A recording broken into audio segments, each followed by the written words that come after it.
Assalamualaikum warahmatullahi wabarakatuh. Waalaikumsalam. Nama saya Taharno. Saya mau tanya tentang waris. Ya, di keluarga saya ada yang tidak mempunyai anak. Ya, itu mengangkat anak dari kakaknya. Nah, itu menghibahkan semua warisannya. Itu hukumnya gimana?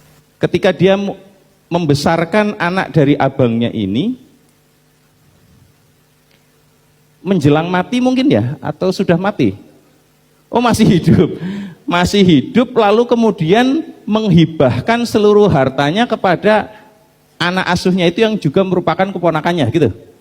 Masih sehat, segar bugar atau sudah sakit dan kayaknya mati?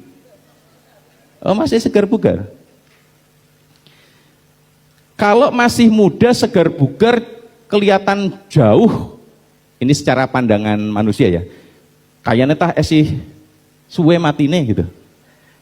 Enggak, ini pandangan manusia. Bolehkah hukumnya menghibahkan seluruh hartanya? Maka jawabannya kepada anak asuhnya, maka jawabannya adalah boleh. Selama dia tidak mengabaikan, sebentar, dia punya istri. Nah, selama dia tidak mengabaikan hak-hak untuk istrinya. Ya. Artinya dia hanya, misal ya, dia adalah seseorang yang bisnisnya itu jalan, paham ya maksudnya? Sehingga lancar sekali bisnisnya dia, pendapatan dia itu selama ini lancar sekali. Semua tabungan yang selama ini dia peroleh, itu dia hibahkan ke anak asuhnya tadi. Maka hukumnya boleh. Mengapa? Karena perputaran bisnis dia terus jalan, dari bisnis ini dia akan memberikan nafkah kepada istrinya. Nggak ada masalah ini. Tapi kalau dia bisnis ora ono, nyambut gawe gajine dipotong akeh,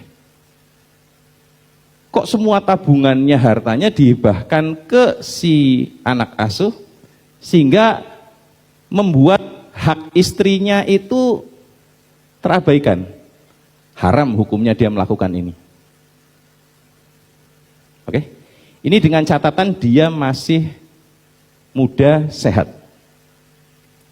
Berbeda kalau dia sudah dikatakan dalam fikih itu marodil maut, sakit berat yang secara dugaan manusia kayaknya teh wis garindang ke. Ora suwe ge, ora suwe ge. Pahamnya marodil maut ya, misalnya ketabrak apa, kemudian wis pokoknya jantungnya rusak, ginjalnya rusak. Ini namanya istilahnya dalam fikih marodil maut, sakit yang diduga kuat akan membawa kematian. Tentu manusia hanya bisa mengatakan diduga kuat. Maka Rasulullah melarang orang yang sedang sakit marodil maut itu, Rasulullah melarang dia melakukan aktivitas jual beli, hibah, hadiah, wasiat, itu Rasulullah melarang. Kalaupun dia kemudian melakukannya, maka yang boleh dilaksanakan hanya maksimal 1/3.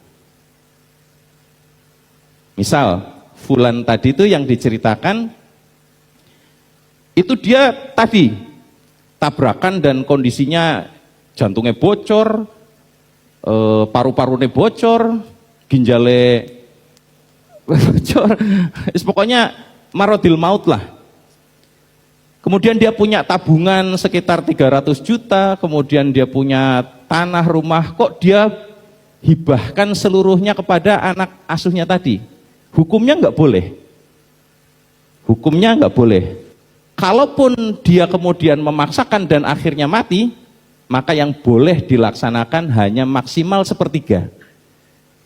Sehingga uangnya yang 300 juta hanya boleh diberikan ke anak asuhnya 1/3-nya saja, yakni 100 juta. Sisanya ke ahli waris, karena si ono bojone urip. Ya toh? Tanahnya itu juga diberikan ke anak asuh maksimal 1/3. Sisanya ya nggo ahli waris ya lah. Gitu. Inilah cara Islam untuk menghalangi seseorang dari tidak memberikan warisan kepada ahli warisnya. Nggak boleh melakukan penghibahan semua harta. Kalaupun dia melakukan, maka maksimal hanya boleh dilakukan sepertiganya saja. Sisanya untuk ahli waris. Tapi jika dalam kondisi sudah megap-megap tadi itu ya, dalam kondisi sehat walafiat, itu boleh menghibahkan semuanya selama tidak mengabaikan hak istrinya tadi itu. Ngerti nggih?